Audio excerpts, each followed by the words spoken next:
大家好，能听到我们的声音吗？可以说话，也可以给我发一个在聊天框里面发一个信息。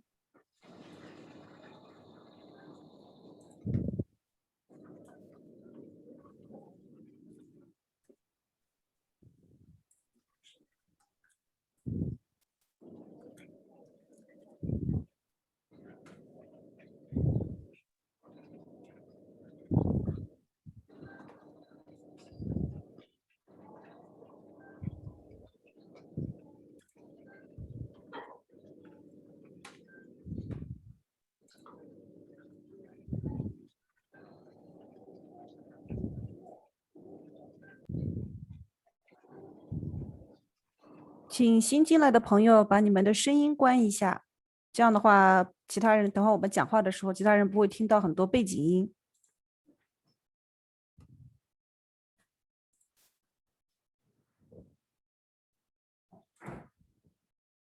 好的，如果你们在那个音响方面是收听或者说是语音有什么问题的话，可以给我在这边留言，或者手机上也可以下载一个 APP，电脑上的话可以直接在我群里发的那个链接里面点进去就可以调试一下你们的音响设备、耳机设备。那我们差不多就开始了啊。I think we can start because it's a time now.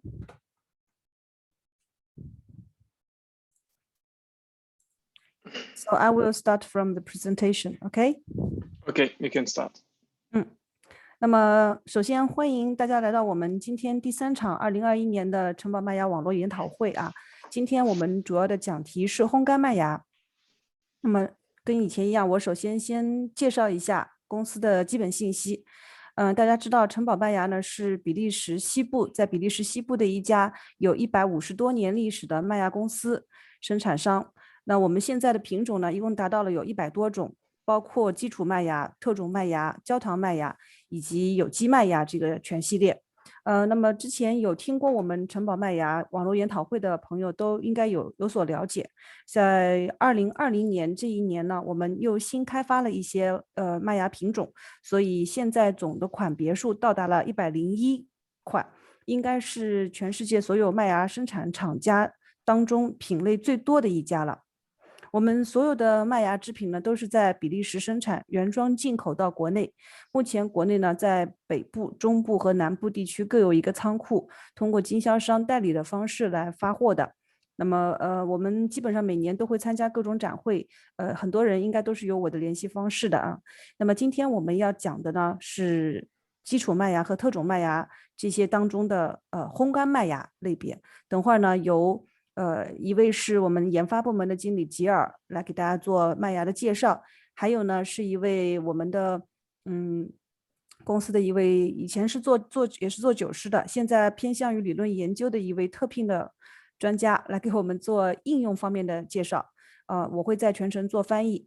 那么这个视频呢，有很多朋友会问我，就是这个视频有没有录播？其实我们国外同事是有录的，但是因为这个视频很长，一般都会有1个多小时，所以也不太方便发到我这边国内传过来。他们一般都是传到 YouTube 上面。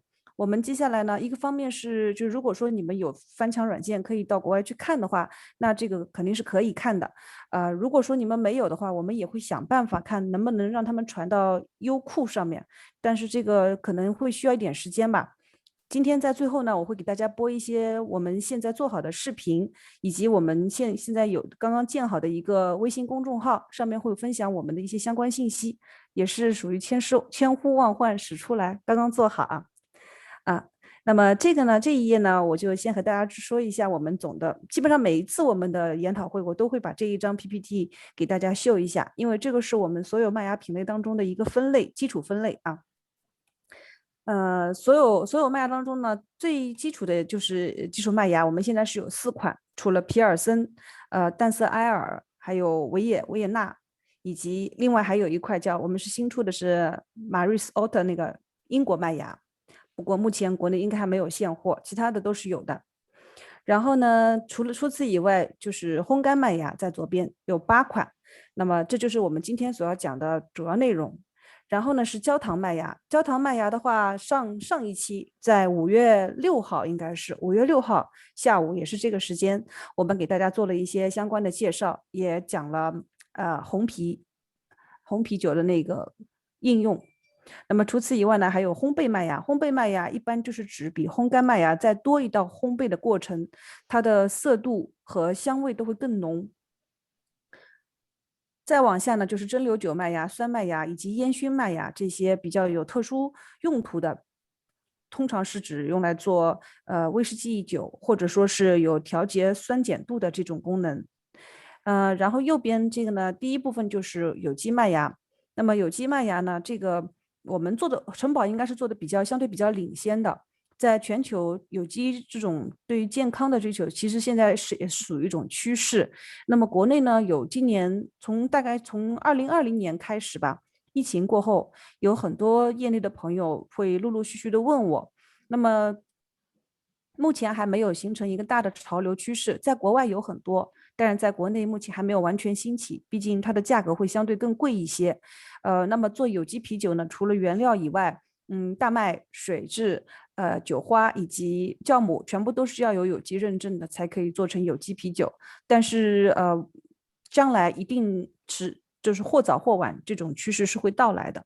所以我们把一般常用的这一些麦芽品类都做成了有机版本，是可供大家去选择的。除此以外呢，还有就是其他谷物类的麦芽，包括是像小麦的、燕麦的、玉米、大米，这些都是比较齐全的，可以用来做酿酒的基础原料。当然，这些都是跟大麦芽搭配着使用的啊。还有就是小麦芽类别，还有就是麦片跟生麦芽系列。那这些呢，麦片跟生麦芽系列呢，除了大麦片和小麦片以外，其他都是属于去年的新款。我们在第一场研讨会的时候有介绍过。那如果大家对之前讲过的信息感兴趣的话，也可以联系我，我这边可以给你们发一些基础的资料，或者录播视频的链接，我也可以发给你们啊。那么城堡麦芽呢，主要是自己就是生产各类麦芽的。对于其他产品，包括像酵母、酒花，在欧洲我们也是有分销的，因为在欧洲大陆嘛，他们发货比较方便。通常用卡车运输麦芽的过程当中，就会顺带着去送一些酵母、酒花、香料，还有酿造糖等等。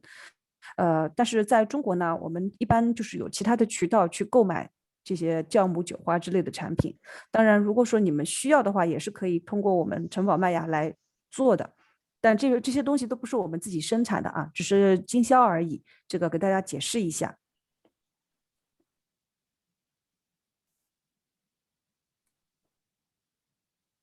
那么这一页呢，是我们所有的麦芽生产的一个过程，给大家看一下。我们的作为我们麦芽生产商来说，大麦就是我们的原材料。那么拿到大麦以后呢，首先我们是不知道大家有没有看过我们城堡麦芽的图片啊？我来给大家看一下图片。在这个 PPT 里面没有讲到，在我们的那个工厂是一个沿河建造的公司，它的厂呢，因为以前在1850几年的时候，那时候汽车陆运还没有那么发达，通常这种像麦芽这种重货、大麦这种重货，它都是有河道运输来完成的，所以呢，我们是沿河建造了这么一个工厂、烘焙厂。然后在那个工厂附近呢，就有一个比利时利涅王子的城堡，所以就定义为城堡麦芽公司。所以我们拿到以后，从河道拿过来以后，第一步就是做浸泡。这个浸泡的作用呢，一般就是将麦芽清洗，并且增加它的水分，为后面这一道发芽做好准备。那么第二步就是我刚刚有提到说，是发芽。发芽呢可以改变这个，等会会有 PPT 详细讲的啊。发芽主要是起到将它的内核物质进行改变，因为从农场上收来的这个麦芽颗粒都是非常坚硬的，那我们拿到这个麦芽以后，将它进行处理，才能够有利于糖化过程中它糖分的降解出来。然后呢，就是进行烘干，烘干以后呢，就会获得烘干麦芽，也就是我们本场会讲到的所有产品。烘干麦芽一般就是只是在我们一个烘干台上用不太高的温度去进行烘干啊。如果需要像做世涛酒或者说是做其他巧克力麦芽类别的，那么就需要再次进行烘焙。那么烘焙麦芽呢，是我们下一场研讨会的主题。我们上一次还讲到的就是我下面这个就是橘黄色的这个标签上面写好的研讨会2、研讨会3，就是我们一期一期的主题。那么在第3列，左边数过来第3列研讨会2呢，就是我们上一次所讲到的焦糖麦芽。焦糖麦芽的意思呢，是指我将这个浸泡和发芽以后的麦芽，不进行立刻进行烘干，而是将它放在一个糖化炉过程当中，将它进行糖化。其实这个过程呢，就是相当于是把酿酒的这个糖化步骤提前到制麦过程当中完成了。那么这一部分麦芽内核当中形成的糖，最终会结晶，而在酒里面留下，变成残糖。那么焦糖麦芽的功能呢，在上一期是主要给大家讲过了，这次我就先不再详细说了。还有一类呢，就是将大麦直接进行烘烤。那么这种呢，其实就是烘焙大麦，一般做现在有一些大麦烈酒都是要用到这个麦芽的。它的功效我们会在下一场的研讨会当中来讲到。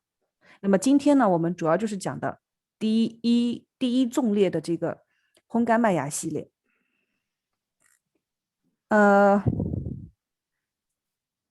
这张图呢，就是讲了这个烘干麦芽的几个步骤。第一个步骤呢，就是浸泡。那我们城堡所有的每一批次的麦芽生产都是遵循着最传统的这个制麦方式，必须要保持好至少9天左右的这个制作的时间，不会缩短它的周期啊。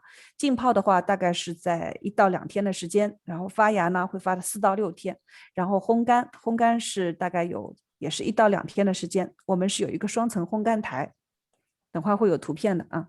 那这边呢，这张图上就是讲的这个浸泡的这个情景。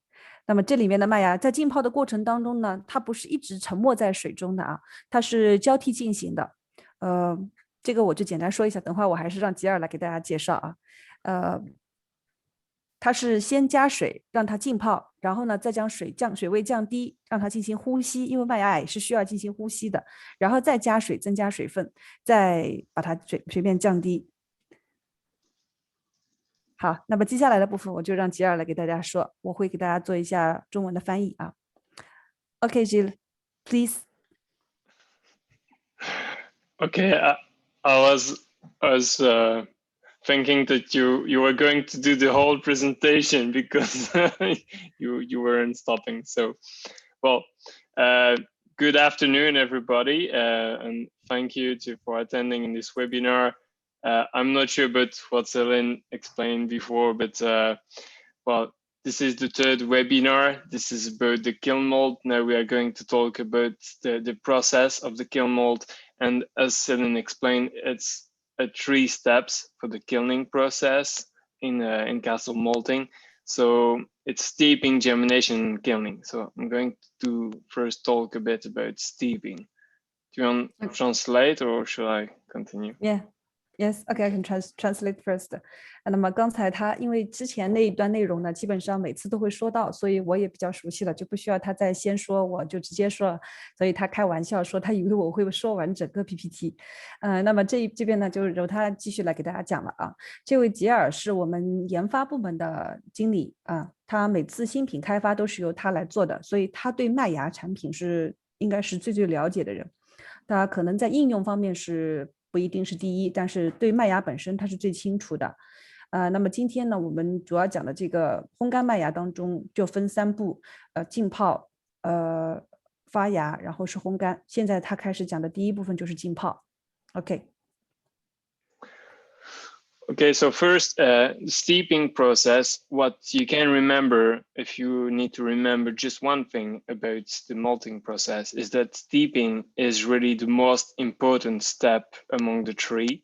So it's where everything is fixed condition. So if we miss something during the steeping, if we mess up there, it's not going to produce a good malt. So we need to be successful at steeping if we want to produce a good malt.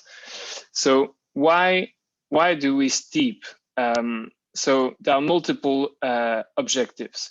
The first one is usually overlooked by a lot of maltsters, but steeping is good for cleaning, in fact. So it's maybe the final cleaning of the seeds before the malting process. So, well, even if it's happening during the malting process. So the idea is to remove all the dust, the husk, the tannins from the husk. So basically all the polyphenols that might be annoying for you when you brew. So removing everything to produce the best barley as possible for malting. And then, well, the idea is obviously to hydrate the embryo and the endosperm. And we want to do that as much uniform as possible. By that, I mean that if some of the kernels, they are absorbing more water than others, then it's going to be a problem because it's going to be heterogeneous and all the kernels are not going to germinate in the same time, and it's going to be a problem. So at the end of the steeping process, what we want is all the kernels to germinate in the same time. If some absorb more water, they will germinate too quickly. They might die as well.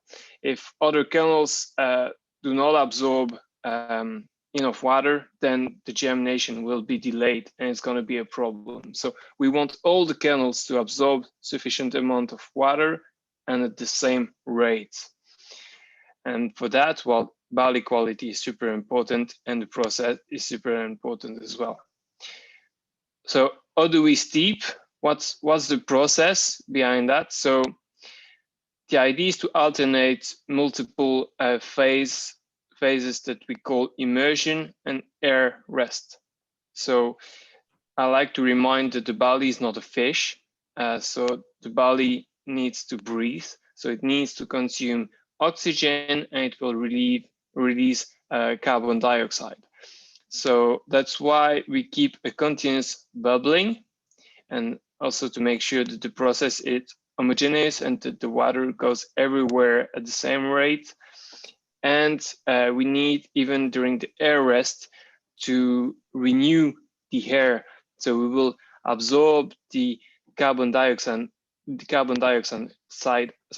we will put some oxygen to make sure that the barley can breathe during this first step of the malting process.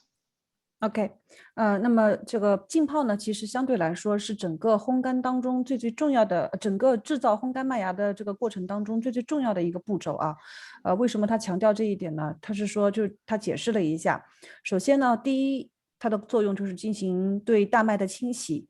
大家知道，在大麦收割来以后呢，它从农场上过来，其实里面是有很多杂质、粉尘，还有表皮当中的各种成分。那么在浸泡的过程当中，这个也许是就是我们在制麦，把它制成麦芽之前的最后一道清洗工作了。可能之前会有一些过筛啊等等，但是在最后这一步就是将它进行清洗。那么这个过程中呢，会除去它里面的一些粉尘、麦壳中的单宁，还有一些多酚等等，这些会给我们的啤酒带来异味的我们不喜欢的物质。这是第一个作用。第二个作用呢，就是给麦芽的胚乳补充水分，增加它的湿度。这个呢，其实就是在我们所讲求在麦芽厂当中，大家其实都知道是要浸泡，可是呢，有一些公司它可能做的比较不够充分的话，就是它的补充水分啊并不均一，这就导致有一部分麦芽它可能水分非常足，那它最后会发得很快。那这个时候呢，其实麦芽也会无论是能不能根据它的水分的含量，它有的是会被淹死，有的是会水分不够。那么这个是我们制麦的人需要控制的一个环节，就是使所有的麦芽均匀的补充足够的水分，既不太多也不太少。然后呢，对于它的过程来讲，我们是进行交替进行的，就像我刚刚有在提到，在他讲之前有提到，就是一段时间它是注入空气，因为他举了个例子，打了个比方，就是麦芽其实跟鱼一样，它是需要在水中进行呼吸的，那么它会吐出二氧化碳，我们需要将这一部分二氧化碳给它排出去，同时呢注入新鲜的空气，让它能够去吸收氧气，让它露出水面来呼吸，之后呢再给它补充一部分水分，确保它能够获得充分的水分含量。Okay, Gil. Okay, thank you. Next slide, please. So after initiating the germination, what we want is controlling this germination over a period of time. And it will be between 4 to 6 days, the germination. So on the picture on the top, what you see is the barley at the end of the steeping process. And you can see the white dots are in fact the rootlets that are starting to come out of the kernel. So what we want is to reach 100% of the kernels to have these rootlets coming out at the end of the steeping process. And what we will do... Yeah, okay, sorry. Can I translate first? Okay. Yes. 那么这是几张图片给大家展示一下啊，大家可以看到在右上角第一张图片上面呢，每一个麦芽的底部它都有带一个白色的小点，这个小点呢其实就是麦芽在浸泡之后根从麦芽当中爆了出来。那么这个它的根爆出来以后呢，就可以为发芽做好一个准备。我们制麦的过程当中，就是要保证每一颗麦芽的根都会爆出来这么一点点。Okay. Okay, good. So that's something we evaluate. We call it the CHIT percentage. So the percentage of kernels that start germinating. As I said, we want to be as close as possible to 100%. And after, we will control the germination. And the germination is, well, this control of the germination has multiple objectives. The first one is, I think, the most important, and that's what we malt the barley for. It's the production of enzymes. So some people, they call maltsters, they call them enzyme producers, because that's what we do. In fact, we produce enzymes. Otherwise, you wouldn't be able to produce some alcohol from the raw barley. You know, that's what is malt. That's barley with enzymes, basically, if I make a very big summary. So we want to produce and activate the enzymes, and that's what is germination for. So we will break up the cell walls, we will break the proteins of the endosperm to make sure that the starch is available for the brewers. We will produce these enzymes, and we will start to modify the grain reserves. So what we want for the proteins is to reach an optimum ratio of proteins, polypeptides, and amino acids. So the brewers, they tend to focus a lot on the starch and the sugars, but don't forget that malting is also about protein transformation. We need to make sure that you have the amino acids, polypeptides available. So what we want at the end is promoting the chemical breakup of the starch, of the proteins, but we want to limit the physiological development. I mean that we don't want to produce a plant, so we don't want to have long rootlets, and we don't want the acrospire, the first leaf, to come out of the kernel. So what you see on the second picture is what we want at the end of the germination process. And if we look at the bottom picture, on day 4 is what we want. Day 5 is already too late. It's too modified. So what we see on day 5 is the acrospire, the first leaves coming out of the kernel, and the rootlets are way too long, meaning that the reserve, basically the starch and the proteins, they have been consumed by the kernel to grow a plant, basically. So what we want to reach is an optimum. OK， 那么这一页呢，其实主要是给大家讲的发芽的这个过程啊。其实发芽呢是真正的相当于是在整个麦芽的内部结构的一个化学反应。在这个发芽的过程当中呢，它会将内核的细胞壁打破，将里面的物质进行转化，并且呢形成激活酶这个成分。那么有些人把麦芽厂称之为酶的制造者，其实这是有一些道理的，就是我们的目的其实就是要在麦芽当中形成这个酶，只有有了酶，我们才能将淀粉转化成糖分，最终被酵母去吃掉了以后，产生足够的酒精做成啤酒。所以这一步的其实我觉得这个步骤也是相当重要的啊。但是我们毕竟我们的目的是要将麦芽的内核进行转化，我们的目的不是为了要让它发芽，不是为了种植它。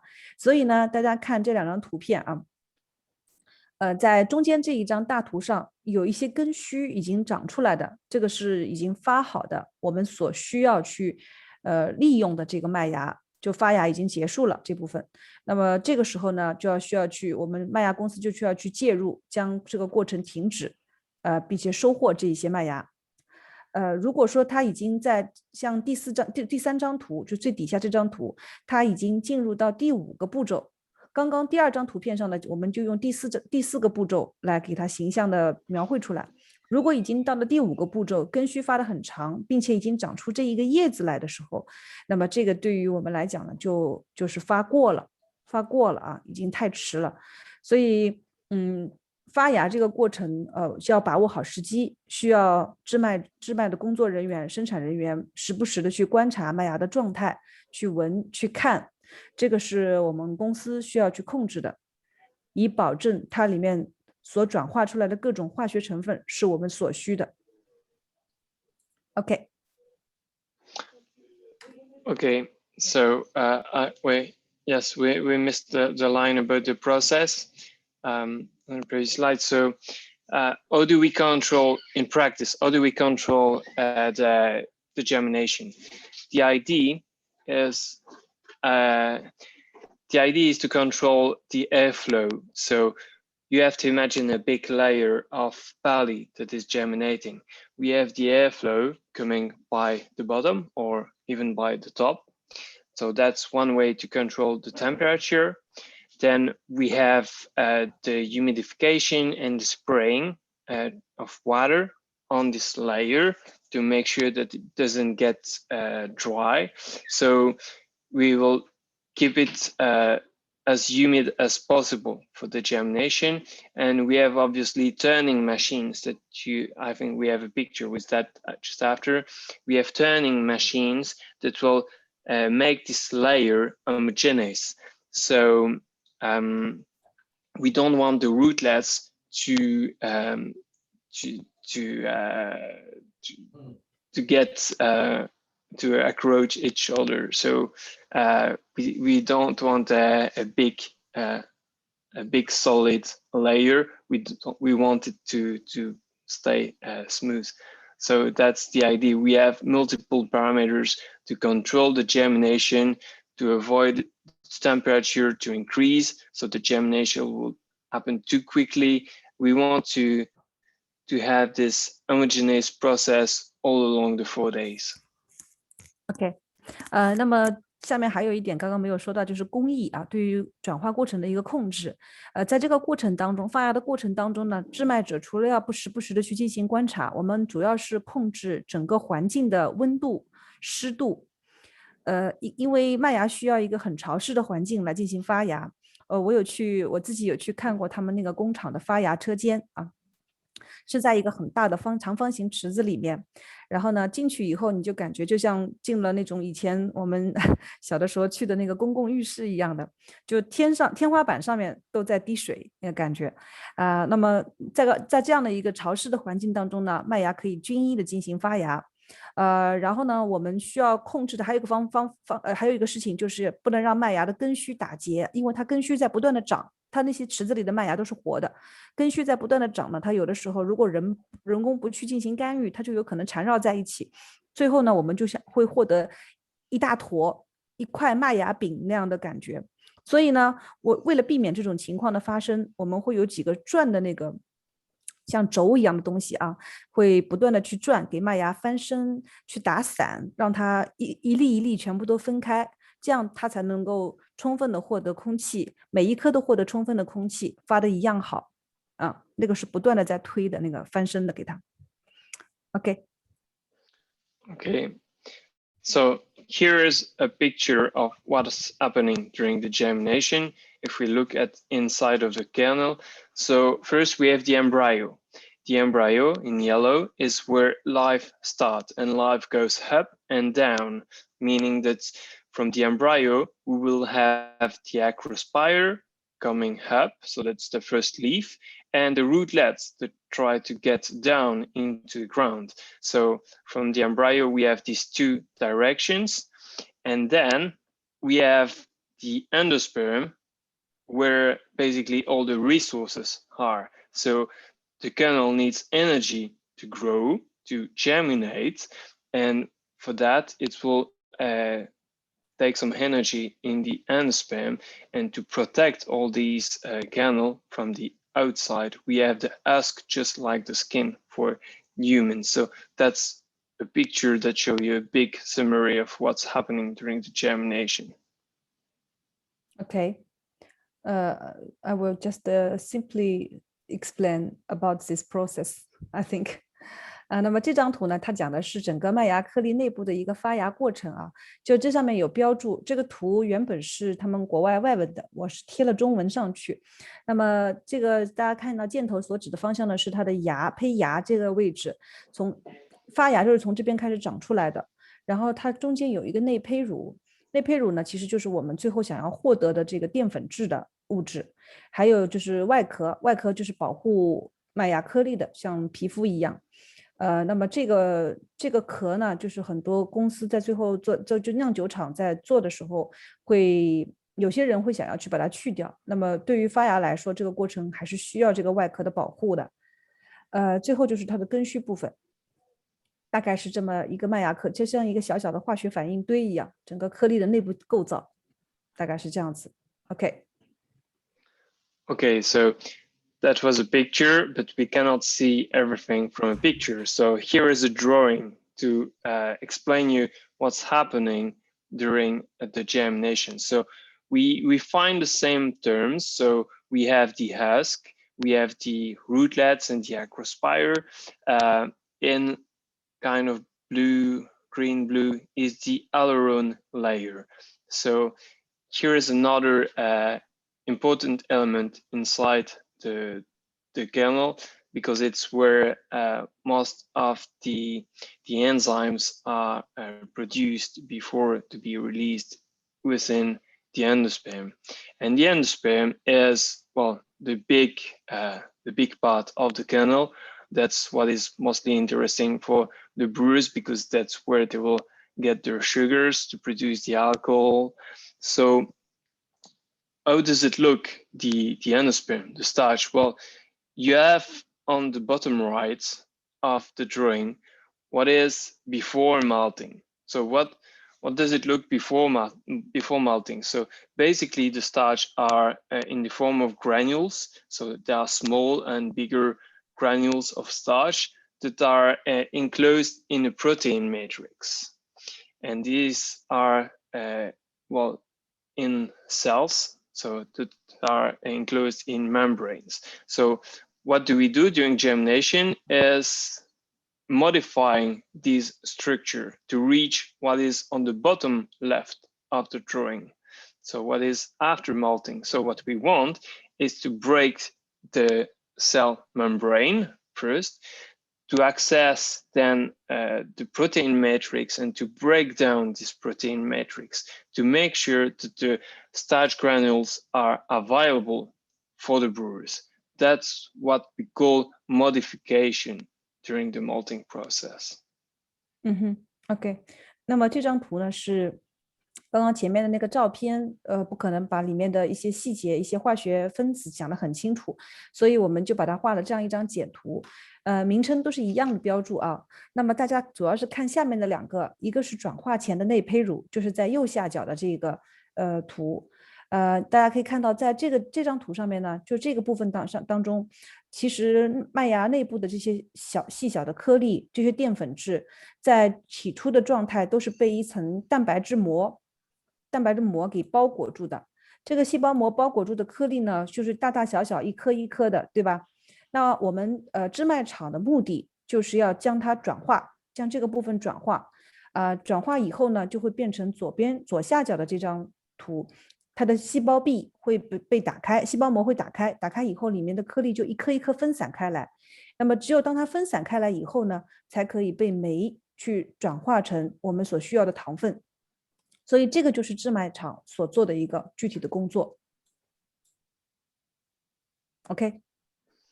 Okay, and something that we can add also with that slide, the previous slide, is that, as you can see, there are small and big starch granules, and in fact, the gelatinization temperature, so the temperature at which you will get the starch available during the brewing, so in water during mashing, is depending on the proportion of small and bigger starch granules. So if you have a bigger amount of small starch granule, the gelatinization temperature will increase. And that's what we see with climate change, is that the proportion of small starch granule is increasing slowly. So what we see is that the gelatinization, the average gelatinization temperature of the body is increasing.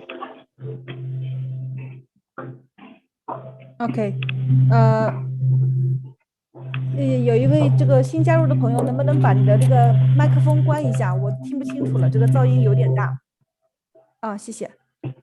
是没有了吗？好像没有 mute。Gil, could you please explain once again? I didn't hear very clearly. I will ask him to mute first. Okay. 你好，这位 OnePlus8刚刚进来的朋友，能不能把你的麦克风关闭一下？啊，关掉了吗？这是。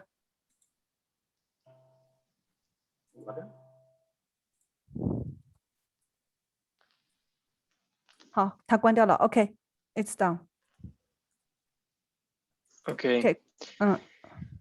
So the gelatinization temperature, as most brewers know, I think these gelatinization temperature, so the temperature at which the starch will be available during the mashing process. This temperature is depending on the proportion of small and bigger starch granules. If we have higher amount of small starch granules, then the gelatinization temperature will be higher.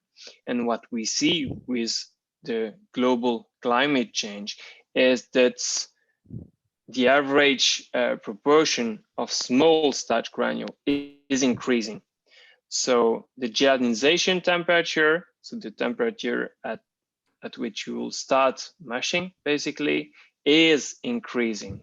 So instead of starting mashing at 62, maybe 63, what we'll see in the future is maybe, starting mashing at 64, what we want to avoid. But we don't want to start mashing at too high, because otherwise the beta amylase, they don't work as well.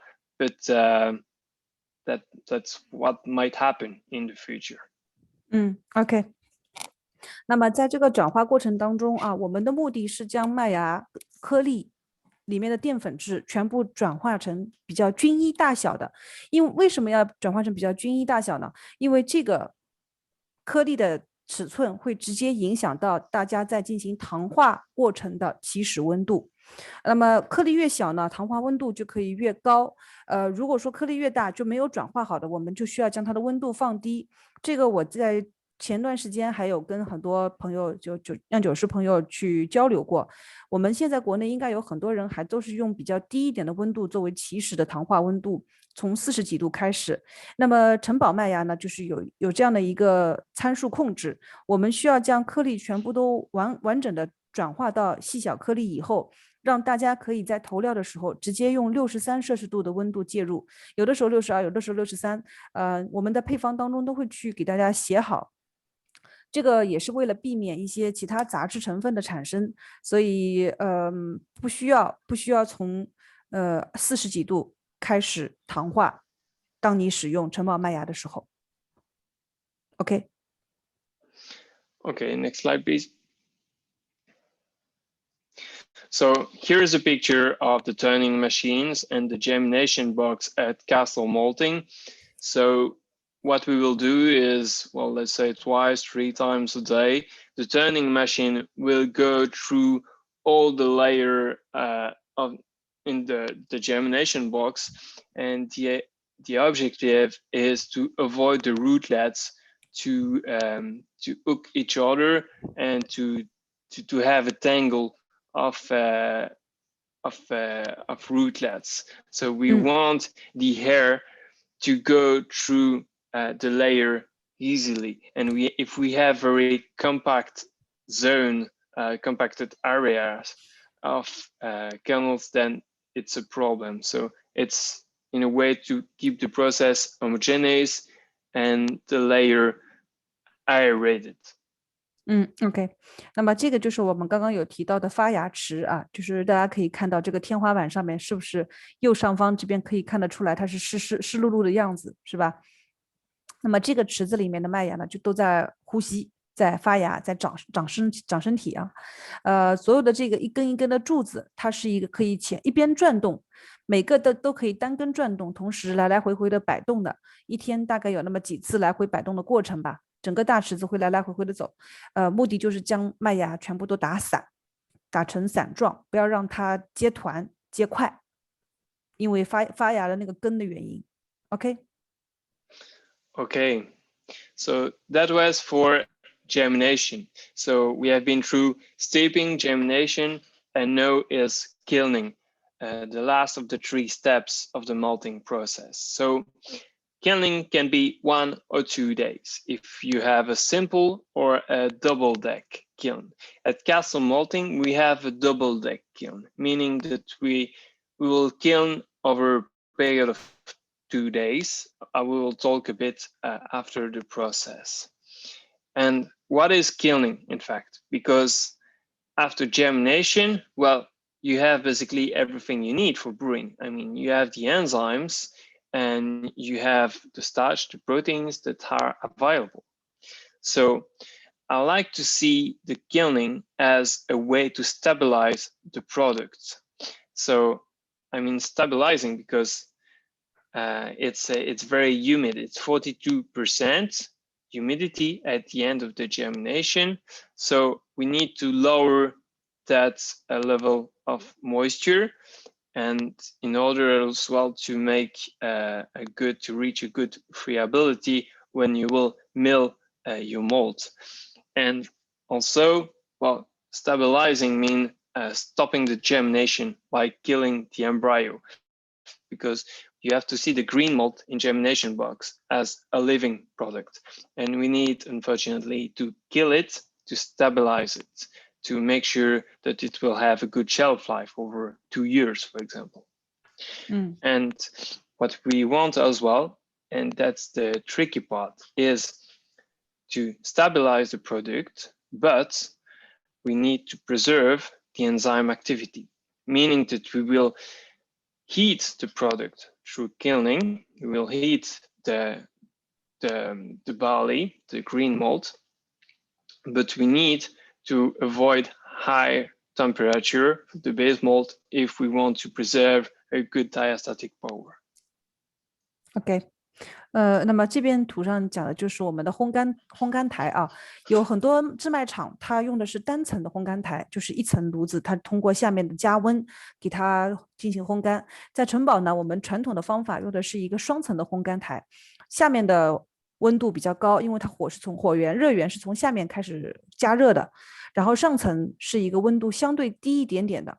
一般麦芽通进去以后，先在上层进行初步的烘干，然后再转到下层。这个过程大概会持续1到2天，等会它还会再细讲。那么这个过程的作用呢，主要是为了降低它的一个水分含量，因为发完芽以后的这个湿润的麦芽，水分大概是在42%这样子。它的湿度，那这个时候它的麦芽呢还是活的，还是有活性，它还在不断的继续的发。那么只有通过烘干才能将它终止它的这个发芽过程，其实就是把它给干掉了，把它给杀死了。那么停下来以后，把它烘干以后呢，才易于保存，不至于让它在这个湿润的环境下，把它继续变得发得更加过头。所以这个也可以理解我们为什么在整个麦芽的储存周期当中都要尽量的保持干燥，不要让它在湿的环境当中，这样对于麦芽是不利的。那么另外呢，就是它要暂停这个酶的作用，因为麦芽在之前的发芽过程当中产生了很多酶，那么这个酶呢，我们要在之后的你们的酿酒师的酿造过程中还要去使用，所以不能完全的取消，但是要让它停止这个作用，等你们在酿酒的时候再把它激活。这个是烘干的过程的几个大作用。OK。 Okay, and obviously kilning is also very useful to develop some colors and flavors. So if we increase the temperature during kilning, we'll produce higher coloration and more, well, let's say, flavors. More flavors that are from the Maya compound. So I think all the brewers know what I'm talking about. And the last objective of the kilning process is to remove some off flavors, so that we call the DMS, the dimethyl sulfide, that we will briefly talk about just after. OK， 那么还有一个作用呢，就是大家都众所周知，就是形成麦芽的颜色和香气。这个呢是最终我们使用麦芽会带给啤酒的一些成分。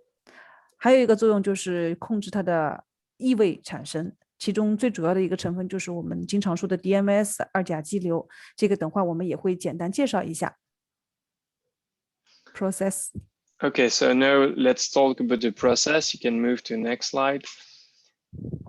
So what we have at Castle Malting, as I explained, is a double deck. So every day we have 2 batch in the kiln, 2 batch. So we have on the upper deck a batch that is there for the evaporation. We need to lower the moisture, as I just explained. And on the lower deck, we will perform what we call curing. So we have higher temperature on the lower deck than on the upper deck, and that's on the lower deck that we will create the flavors and that we will bring the color to the malt that we want to produce. And to do that, we will play with different parameters. Obviously, there is the airflow that will come by the bottom of the lower deck, go through the first layer, and then go through the upper layer. So we have a continuous flow of air that is going always by the bottom to the top, as the arrows are indicating on the drawing. So a big airflow that we play with, and we will play with the temperature of this airflow, the duration of each rise in temperature. We can rise the temperature quickly or slowly. It will produce a different result, a different malt.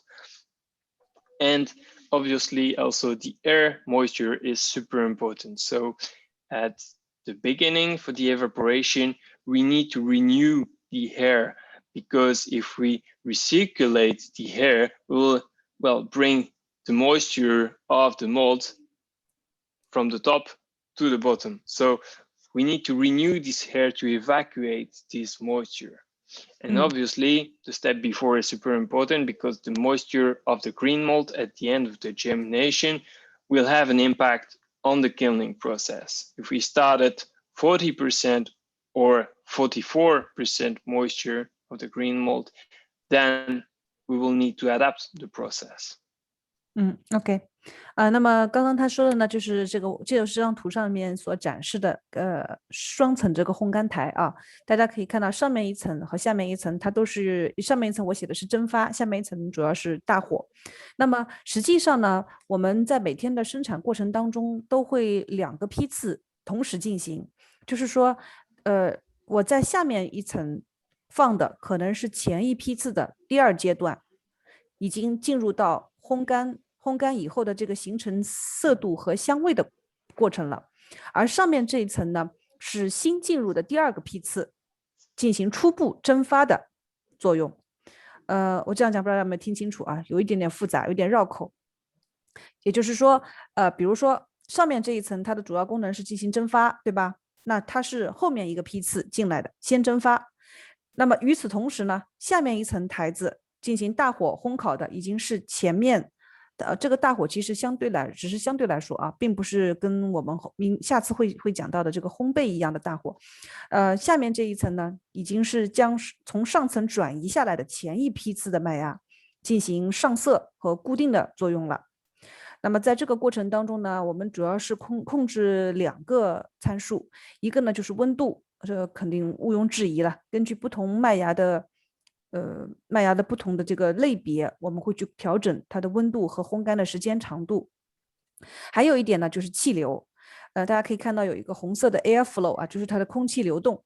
那么在这个空气流动的过程中呢，一定是用通入干燥的空气从下层往上层，因为上层它是主要进行大量水分的蒸发的，所以从上层出来的这个空气啊，气流它是水分很高的。那我们需要不断的去更新，通入新的空气到下层，否则上层的水分又带到下层去了，就失去它的烘干意义了。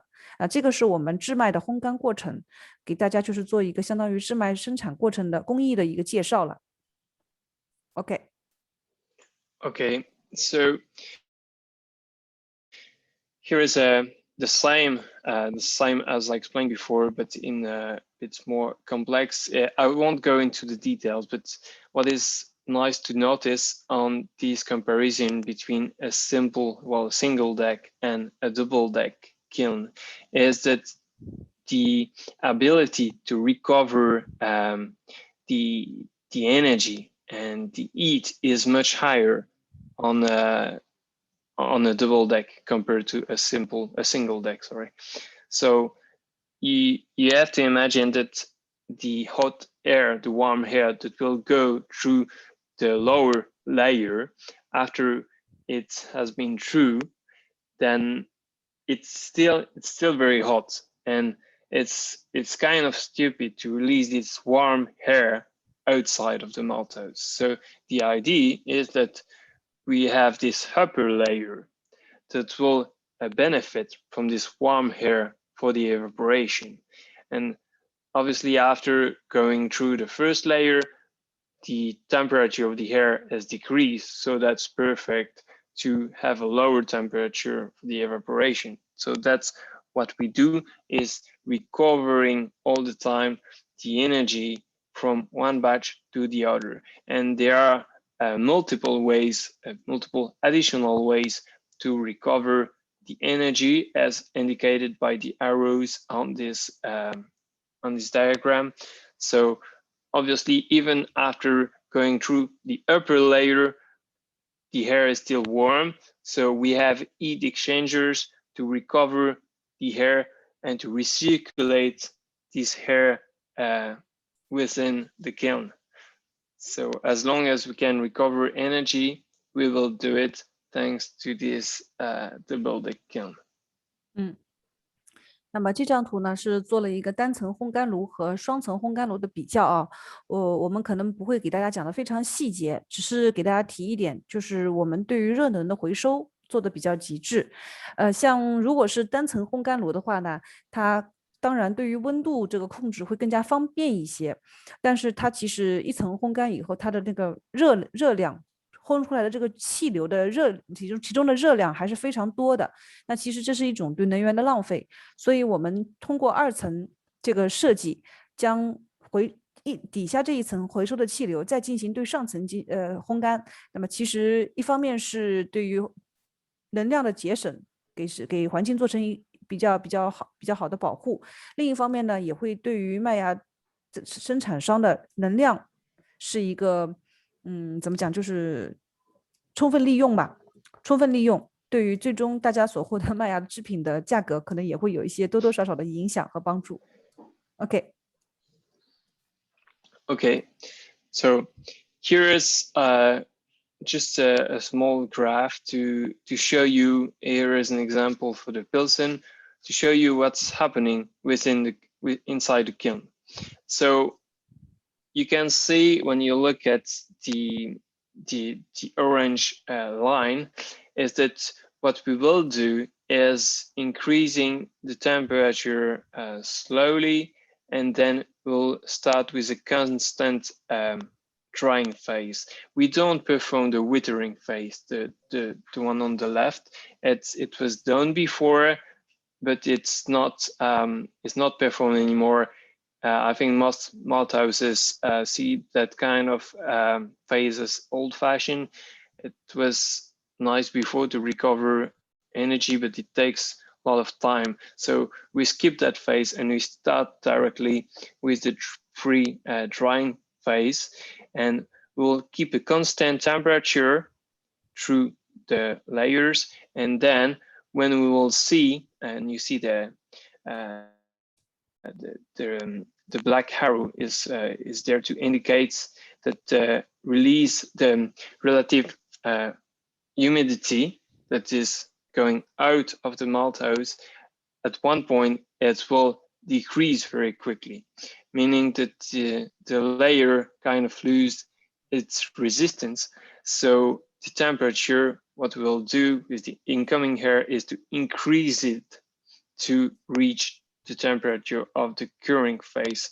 So what we really look at is the humidity of the outgoing air as an indicative parameter of the process to know when we need to increase the temperature. OK.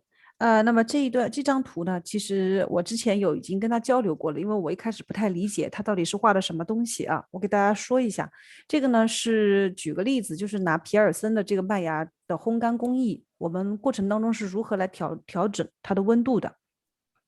在一开始的时候，我们可以看到，因为麦芽它很潮湿，对吧？它整个从回收气流，就是蓝色这条线上面来看，它的湿度是非常高的，就是我们排出来的这个气。那么这个时候呢，我们可能通入的气流温度不需要太高，就是这条橘红色的线。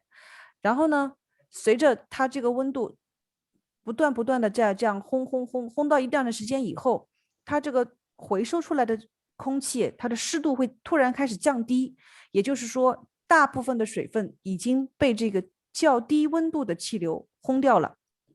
那么这个时间点呢，就是我们制麦的公司需要去介入的时刻，一个时间节点。灰色的这个气流是排出的啊，就是烘过以后排出来的气流。这个温度始终要比通入的气流要低一些，因为它经过麦芽层了嘛，对吧？可以理解啊。然后呢，这个湿度随着蓝色这条曲线逐渐降低，这就意味着麦芽开始在变干燥了。那么在开始变干燥的这个节点呢，我们就要将这个通入的气流的温度啊，一下子慢慢提高起来。在这个过程当中呢，就会给麦芽逐渐的开始上色，真正的变成非常干的这个一粒一粒的颗粒。这个时候呢，它的通入气流跟排出的气流之间还有一个温度的差，因为它里面还会有一些少量的水分残留在里面。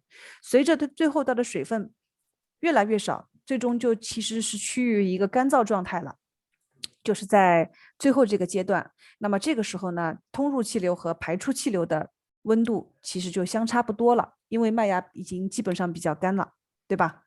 这张图这样大家能够理解吧 ？OK。So that's the idea. If they have to remember in a simple way, is that in a malting house, we decide of what we send in the kiln based on what is going out of the kiln. So we monitor the temperature and the moisture of the air going out to decide of what we send in.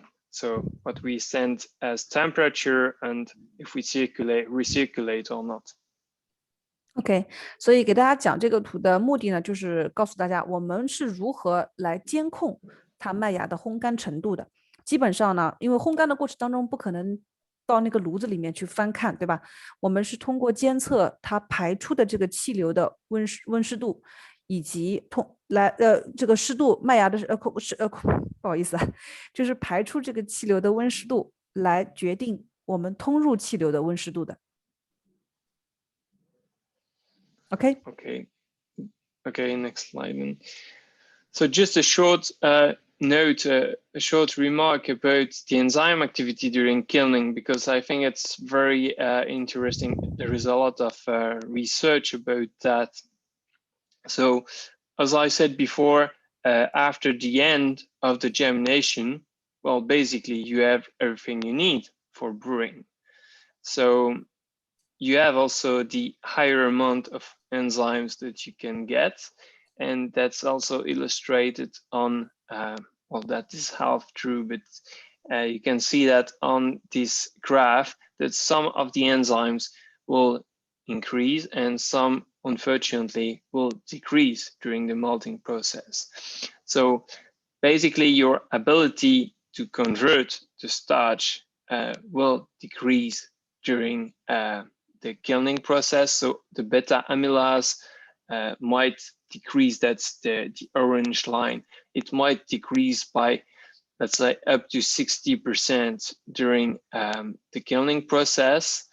And also your ability to perform a nice and quick filtration lautering might be impacted by the kilning process, because we lose quite a lot of the beta glucanase that might be very useful to perform a quick lautering.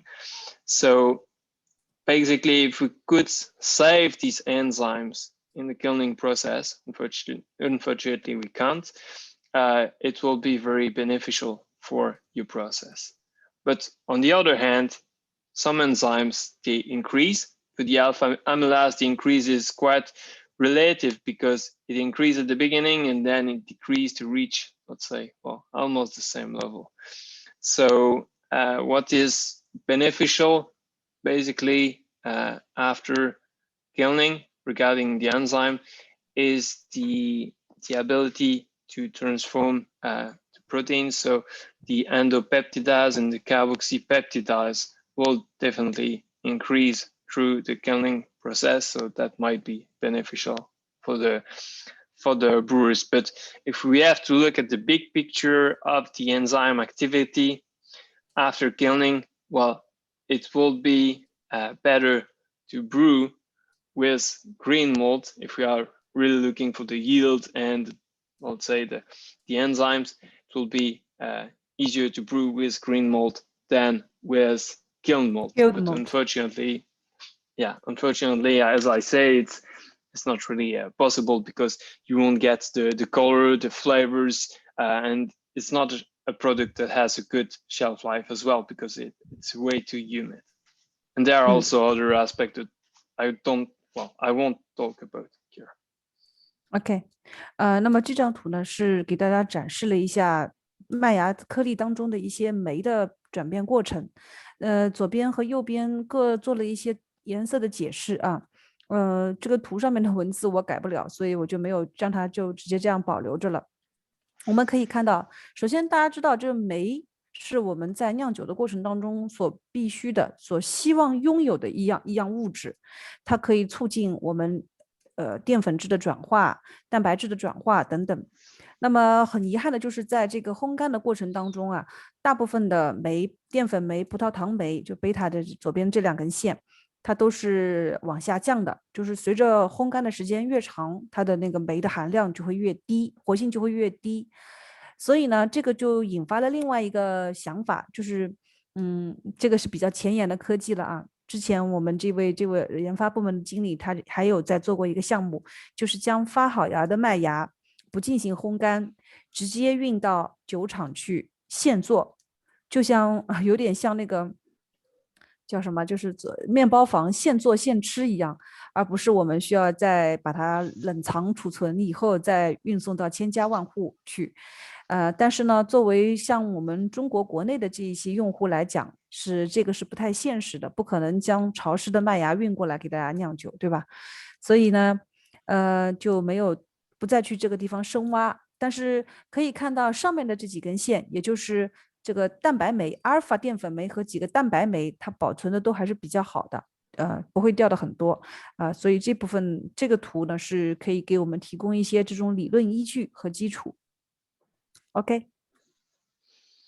Okay, so also what we said regarding the objectives of the kilning process is that the kilning allows us to get rid of some of the off flavors, such as the DMS. So the DMS, the dimethyl sulfide, might result in cooked corn, black olive flavors in the beers, and that's, well, most of the time not desired. So where does this DMS come from? In fact, during the germination process, we will form the DMS precursors that are called the SMM, the S-methylmethionine. And during the kilning process, just after, well, we'll form the DMS first, but then as the temperature increase, we will remove this DMS. That's why for the Pilsen malt, we need to reach temperature higher than 80 degrees to remove this DMS. We could stop before at a lower temperature to have a nice product with a higher amount of enzymes, such as the diacetic or distilling malt. But if we do that, then we will have higher amount of DMS that are annoying for the brewers. OK， 那么这页讲的就是大家应该很多人都知道的这个二甲基硫的化学成分啊。这个物质呢，最终在啤酒的酿造中会形成一种像奶油玉米，还或者是他们老外说是黑橄榄的味道。那么大部分情况下，大家都不希望啤酒当中有这个味道。那我知道就是有一些方法呢，就是可以在煮沸的过程当中让它散发掉。但我们尽量是想要在麦芽的生产过程当中就减少这种物质的形成。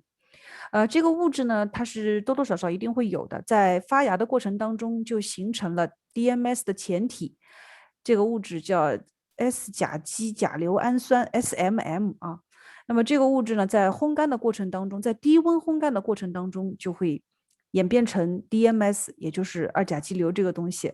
它好像中文翻译有好几种名称，但是我查了一下，最正规的叫法应该是叫二甲基硫。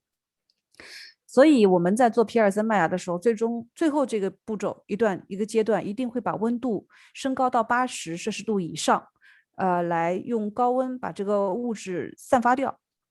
如果说低温物质达不到这个温度的话，那它这个二甲基硫的残留就会比较多，最终呢就会带到这个你们的酿酒过程当中去。OK. Okay. And the last point that we could talk about for, let's say, hours is, well, the ability of the kilning process to create some really nice flavors and to bring some color to the beer. So most of the compounds that will create these interesting flavors come from the Maillard reactions that I think most of the brewers know about the Maillard reaction.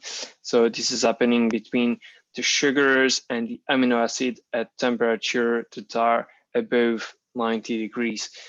So that's why we have a higher amount of these compounds as the temperature increased. There are several different flavors that you can get from these reactions, such as the nuts, malty, honey, cookie, bread crust cookie, dry fruits, pyrroles, pyrazines. A lot of these flavors comes from these reactions.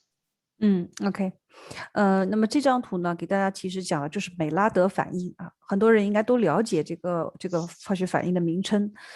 其实我们在平时做面包、做饼干的这个过程当中啊，它所形成的化学这个香味的形成机制，跟我们烤麦芽是非常相似的。我们这张图上给大家列的这一些各种味道呢，就是烘干麦芽往往最终会形成的，形成在麦芽当中的这一些香味。香气，它呢会把这个饼干味啊、面包味啊、曲奇呀、等等这种香味，再通过麦芽最终带入到啤酒当中去。OK， Okay, and just a short note about the kilning versus the caramelization, because we often receive questions about how do we produce caramel malts. And I think it's important to remind the brewers that to produce really good caramel malts, it needs to be done in a roaster, not in a kiln. So why? Because during the kilning process, as I just said, what we will see the reactions that will be in actions are the Maillard reactions. These are non-enzymatic browning reactions that are happening between sugar and amino acids. Usually in the kiln, it's happening at lower temperature, so below 120 degrees, and it's happening with a very low relative moisture in the atmosphere. And it's very different of what's happening in the dram when we produce caramel malts, because these the reactions are called, the caramelization reactions are based on the polymerization. So basically, we divide the starch into simple sugars to reassemble, to polymerize them into complex sugars that are responsible for the caramel flavors. So these non-enzymatic reactions are happening between sugars and sugars. The amino acids are not in the game for the caramelization reactions. And it's happening in a dram at higher temperature compared to the kiln, and with a very high relative moisture within the dram. So these are completely different processes and completely different reactions to produce a different type of malts, even if they have the same color. So for example, if you take the Chateau Cristal compared to the Chateau Cara Cristal, they will be completely different. And if you brew two beers with these two malts, they will be completely different as well. OK，这边呢给大家就是做了一下关于烘干麦芽和焦糖麦芽的对比。上一次研讨会就是5月6号的那一场，我们给大家介绍了焦糖麦芽这个系列。那么今天讲这个烘干麦芽，其实这两种呢，有很多人会问到，我可能会需要，因为他们有一部分他没有讲的内容，我可能会需要先给大家讲一下啊。就是城堡有一款麦芽叫水晶麦芽。那么这个水晶麦芽呢，它其实是一款烘干麦芽，它不是焦糖的啊。因为在我们国内有很多地方把这一类别结晶的麦芽叫做结晶麦芽，对吧？就叫结晶麦芽。那么在城堡呢，我们的那一款 Crystal Malt 就是水晶麦芽，它其实并不是焦糖系列的啊，它反而是一个烘干麦芽，就是它是通过美拉德反应形成的，里面大部分都是淀粉质。这样左边这个图下面的可以看到，它其实最终是因为通过美拉德反应形成的是糖以及氨基酸，它还有部分氨基酸。而在右边这张焦糖麦芽，虽然它们两者可能色度相同啊，对于左边这个烘干麦芽来说，它的颜色主要是从整个外围一圈的形来带到啤酒当中去的，给酒带来颜色的。而焦糖麦芽呢，它的颜色主要是来自于内部的这个糖，这个焦糖，它们两个过程是完全 totally 不一样的。右边这个焦糖麦芽，它里面是全部都是单晶糖聚合而成形成的一个结晶颗粒，所以它这个是完全是等于相当于是糖和糖的结合，是没有任何氨基酸成分、蛋白质成分的，最终就会形成一个残糖留在酒里。OK。Okay, And for my part, I think it's the last slide. I just want to give you an overview of what are the specialty kiln malts available at Castle Malting. So it goes from a quite low color, 15 EBC at the Munich light, to the Chateau Cafe light, that is 250 EBC. We cannot create a kiln malt with higher coloration because we are limited by the temperature that is used within the kiln. That is about 120, 125 degrees that is used to produce the Chateau Cafe light. So we have quite a big range of specialty kiln malt with a lot of different properties that my colleague Gabriel is going to talk about just after. But don't forget that you can brew a beer with 100% Munich light. It's very malty, but it's still quite drinkable. It has enough diastatic power, but it's not possible with Chateau Cafe light. So yeah, 8 different specialty malt for you to play with to brew some nice beer. Thank you, Gil. OK， 那么这一页呢是吉尔跟我们讲的最后一个 slide 了啊。它这一页讲的就是8款，我们把它划分为烘干麦芽类别的产品，从颜色最浅的浅色慕尼黑麦芽，一直到颜色最深的浅色咖啡麦芽。那么这个8款这一系列呢，都是只是在双层烘干台当中烘干之后直接生产出来的。你们可以单用浅色慕尼黑或者慕尼黑麦芽100%使用来做一款啤酒，它的酶发酵力还充足，让你的酒发起来。但是对于最深的这一款浅色咖啡麦芽，就不能100%使用它来做酒了。那么这一些呢，整个所有的这个系列的麦芽呢，它都是在烘干台上面以大概100度上下的温度来做的。颜色最深的这一款浅色咖啡麦芽250 EBC， 基本上它的烘干温度也只是在120到125之间，不会非常高。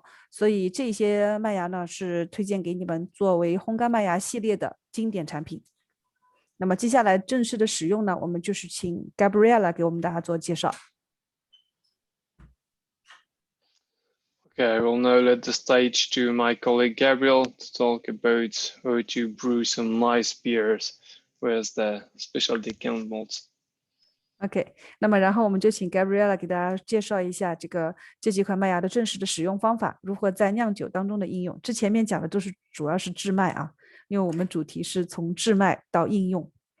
OK，Please, Gabriel. Thank you, Jill. Thank you for your presentation. You can move to the next slide, Celine, Okay.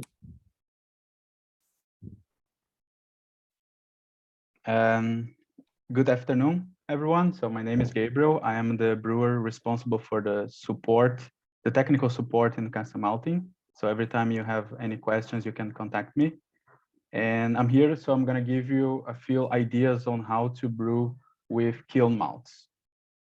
OK， 那么这位他先做了个自我介绍啊，他说下午好，他说我叫 Gabriela， 他本人是巴西人啊，所以他是讲葡萄牙语的，当然他也是现在人在比利时，那么所以他跟我们同事之间呢都是讲英文的，他呢现在是在我们城堡公司是作为技术支持的一位特聘的酿酒师，所以他今天呢主要是会从应用的角度来给我们讲一下烘干麦芽的使用方法。OK。So the first thing that I'd like to talk about is why to use kiln malts to design any type of beers. And I know that is a very simple concept, but it's good to remember. And the kiln malts, they're very good. They're kind of the first step to bring more complexity to the beer. So they're going to impart in color, different aromas and flavors to the beer. And also we can brew very traditional styles of beer using different kiln malts. For example, we can brew good German beers with Chateau Munich. It's a very traditional German malt. We can use Chateau Abbey, very traditional Belgian malt to brew Belgian beers. And also we could use Chateau Melano that could impart with some decoction flavors that mimics the decoction process. So, but we're gonna talk a bit more about this in the end of the presentation. OK，Gabriela 说，就是首先我们需要了解一下为什么要使用烘干麦芽啊？烘干麦芽呢是做酒的一个基础。那么大部分情况下，你逃不开的肯定要在麦芽比例当中使用到一部分的烘干麦芽，比如说比较经典的几款，像慕尼黑麦芽，它主要是可以用来酿造各种各样的德式啤酒。那么其次呢是修道院麦芽，修道院麦芽呢可以用来酿造比利时啤酒的，就是我们城堡的阿贝乙，大家应该都了解我们产品系列的话，应该都知道这一款。除此以外呢，我们还有一个类黑素麦芽。类黑素麦芽呢，一般做出来的酒会偏红，它主要是增加一些熬煮的气息。OK. Okay, you can go to the next slide. Yes, so as Gil said in his presentation, the kiln malts also have fermentable sugars and also some diastatic power, so enzyme activity. Obviously, it depends on the level of the kilning, but especially for the lighter kiln malts, they have more sugars, present fermentable sugars, and still enzyme activity. And this is very good to the process because we could achieve a faster saccharification, meaning a shorter mashing time. We can also do a simple mash profile. I'm going to explain this a bit more about this later. We can even use adjuncts. It's very good. This type of specialty malts is very good to use with adjuncts. Just remember that adjuncts, they don't bring enzymes to the mash. So these extra enzymes from the kiln malts will help in this part. And also they're very good the sweetness from these malts is very easy to balance with the hops and the alcohol level. OK， 那么这一页呢，就是跟大家讲了一下烘干麦芽的几个作用。首先其实我上面都已经有给写了，大家可以快速的浏览一下啊，因为时间我们要控制一下。首先呢，它的酶活性比较强，可以更快的分解淀粉，缩短糖化的时间。那么同时呢，它不需要频繁的调温保温，这个等会它会再详细的来给大家说一下是什么道理，因为这个涉及到具体的大家的酿酒的生产工艺。那么其次呢，就是如果我们使用一部分烘干麦芽，还可以搭配玉米啊、大米啊等等这些其他的辅料，因为这些辅料它是不具有酶发酵力这个作用的。那么除此以外呢，它会因为它的可以给啤酒带来一些更多的可发酵糖，在麦汁当中形成更多的可发酵糖，让酵母的发酵更彻底。我这边有个错别字啊，应该是更是后鼻音的更彻底，不是更彻底。此外呢，还有一个作用就是可以平衡麦芽的甜味啊。OK. Okay, you can move to the next slide. So here I have this slide with a very simple comparison between the types of malts that we have here in Castle Malting. So for example, the base malt you can use to bring the fermentable sugars, most of the fermentable sugars to your mash, and also the enzymes. The kiln malts, which is what we're talking about in this webinar, as I just said before, they will bring different aromas, different colors to the brew, and they also will bring fermentable sugars and enzymes to the mash. And then we have the other specialty malts called caramel malts and roasted malts. The caramel malts, they obviously gonna impart some caramel flavor, very sweet flavors. They will not bring fermentable sugars and no enzymes to the mash. The same as the roasted malts. They will impart some roasted notes like coffee, chocolate notes. They will not bring fermentable sugars and they will not bring enzymes to the mash. OK， 那么这边呢，它做了一个简单的几个介绍啊，就是像基础麦芽，就是我们平时我刚刚一开始讲到的，像皮尔森啊、淡色埃尔还有维也纳这几款，它呢是提供最充足的酶发酵力的，以及可发酵糖的。其实它就是一个做酒的一个基础，对吧？那么第二部分就是我们今天讲的这个第二个类别烘干麦芽，它是形成一些比较基础的美拉德反应所带来的颜色、香气和口味。除此以外呢，它里面也含有大量的可发酵糖，也能够提供一部分的酶发酵力。当然可能会比基础麦芽稍微相比较的话会弱一点。那么第三部分焦糖麦芽呢，我们上次研讨会给大家讲的这个当中就提供的是不可发酵糖，所以它的特征是给啤酒带来一些比较好的甜味、香气，以及酒体啊、泡沫丰富啊等等效果。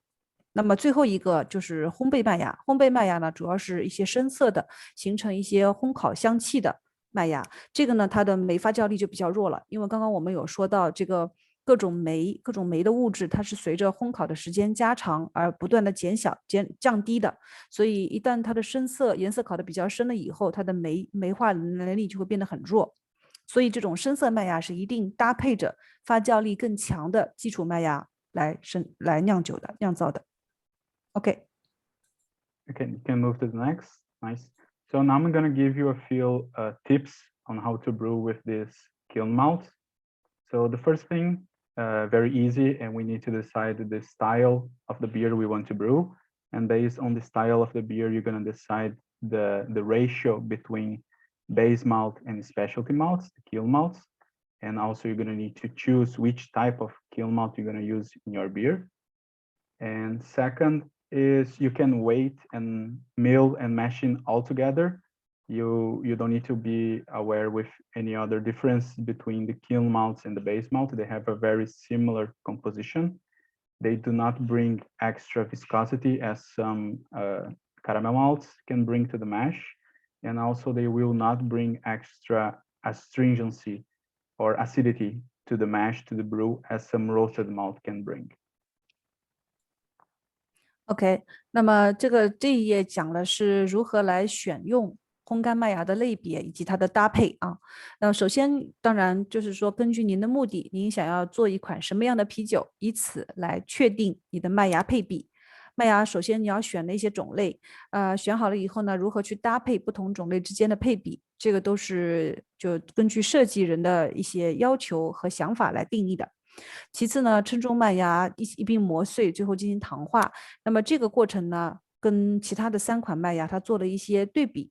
比如跟基础麦芽相比，烘干麦芽的成分呢没有什么显著的区别，它其实就是比基础麦芽的烘干纯度稍微高那么一点，对吧？那么第二点呢，就是没有像焦糖麦芽那样高的粘度，因为焦糖麦芽它里面大部分都是已经形成了结晶糖。所以相对来说，它的粘度会更高。这个可能从操作上来讲，对于过滤会有一些影响。那么用烘干麦芽，问题就会比较简单，它粘度就不会很高。第3点呢，就是它不会像深色的烘焙麦芽那样，其实很多人会就是要考虑将那个麦芽去皮啊，或者因为它麦芽皮会带来一些酸味啊、涩味啊等等我们不想要的异味，但是相对来说，城堡麦芽其实它的这个涩味并不会非常的明显，我们是做的比较就从工艺上去摒弃掉了这一个缺点，但是跟烘焙麦芽相比，烘干麦芽它因为没有烤的那么焦，所以它的这个影响会更小，基本上就没有这种味道。OK. You can go to the next slide.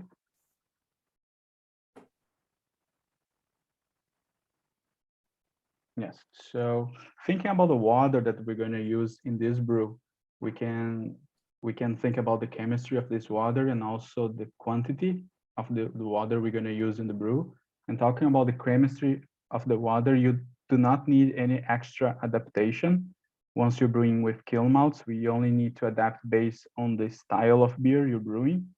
As long as the mash pH is in the range of 5.2 to 5.6, this is very important. Once you have the chemistry, the profile of the water, you have to reach this pH in the mash, because this will affect the enzymes. And also the ratio between the liters of waters and the kilograms of malt you're going to use, I suggest to keep in the ratio of 2.5 to 3.5. And because this ratio is optimum for the enzyme activity. And you can choose if you go a bit lower or a bit higher, based on the filtration system you have in your brew house. If you're using a mash filter, I suggest to concentrate a bit more, work in 2.5 liters per kilogram.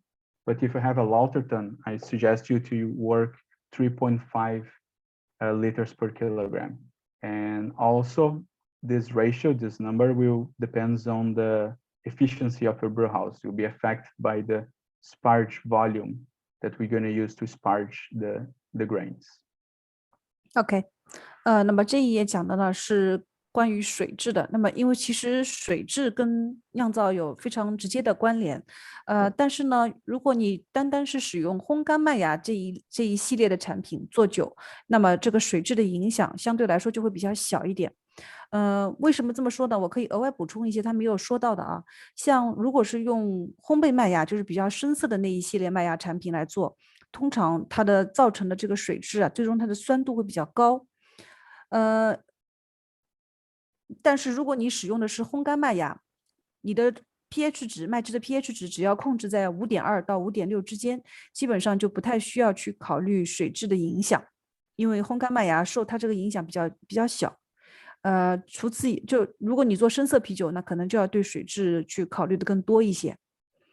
另外呢，就是这个水料比的影响，我们通常所讲的一般就是1:3，就是1公斤麦芽配3升水。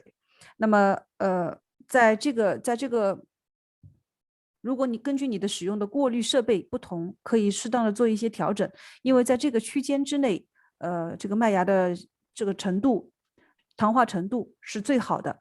如果使用的是麦汁过滤器，那么相对浓度就要高一点，就1公斤麦芽配2.5升水这样子。如果使用的是过滤槽这个，那么就可以稍微稀释一些，1公斤麦芽配3.5升水。同时呢，还要关注大家的那个洗槽水的用量。所以这个呢，其实我觉得应该更多的是取决于你们自己对设备的一个了解程度，因地制宜的来做这样的一个调配和调整。Okay. Okay, so you can move to the next. Here I have a mashing protocol as an example with all the enzymes that are the main enzymes that are part of the mashing in the brew house. So as you can see, we can start very low temperatures, 30 degrees, and go all the way up to the mash out temperature, 78 degrees. And we have the gum rests where some enzymes like glucanase and xylanases will act. We have also the protein rests, where all the proteins will be breaking down. And we finally have the saccharification rests.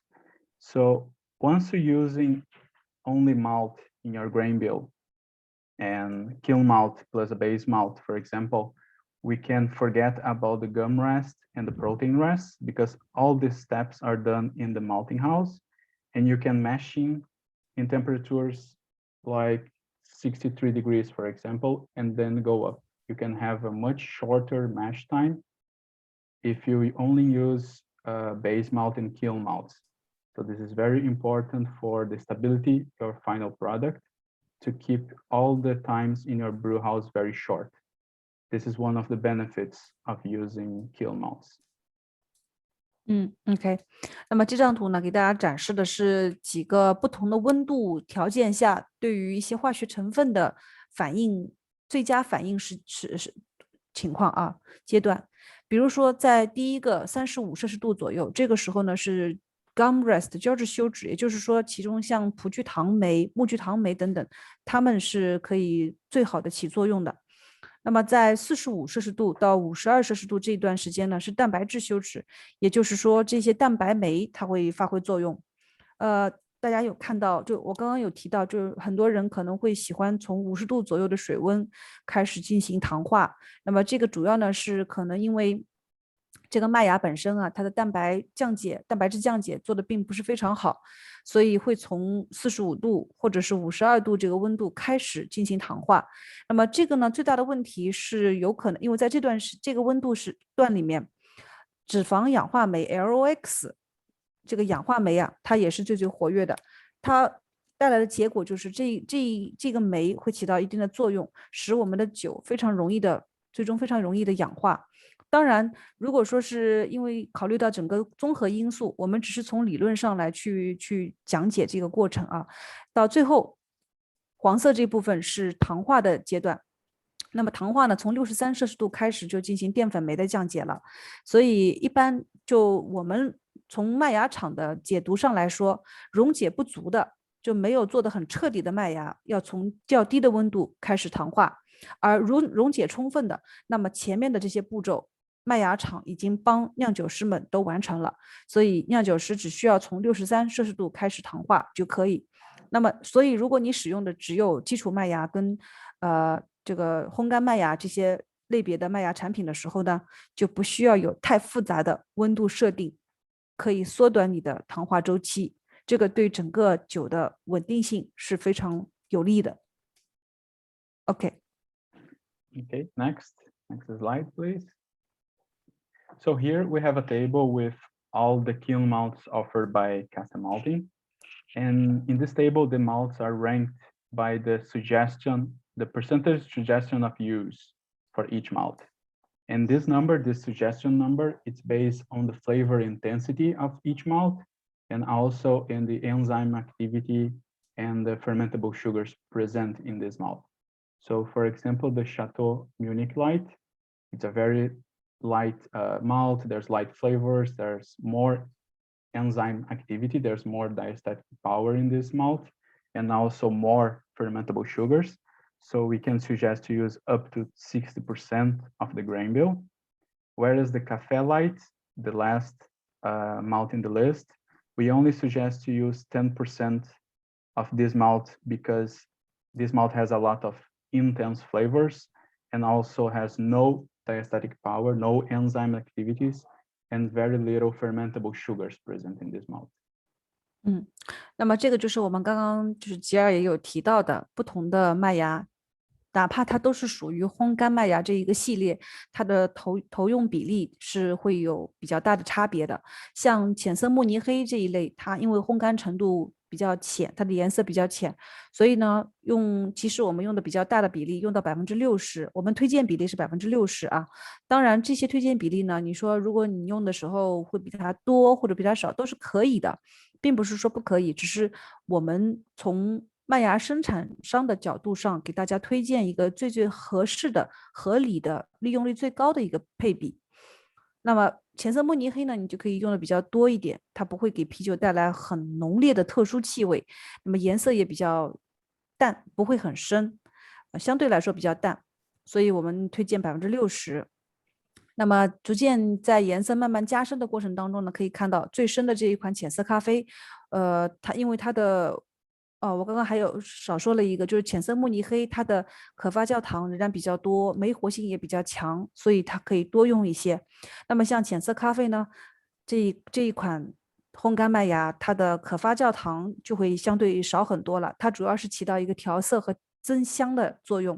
如果用的比例太高的话，味道会太浓，而且你的酒会容易发不起来，因为它的酶发酵力是非常非常弱的，几乎就是没有，它只能搭配着酶发酵力充足的这个基础麦芽一起酿造。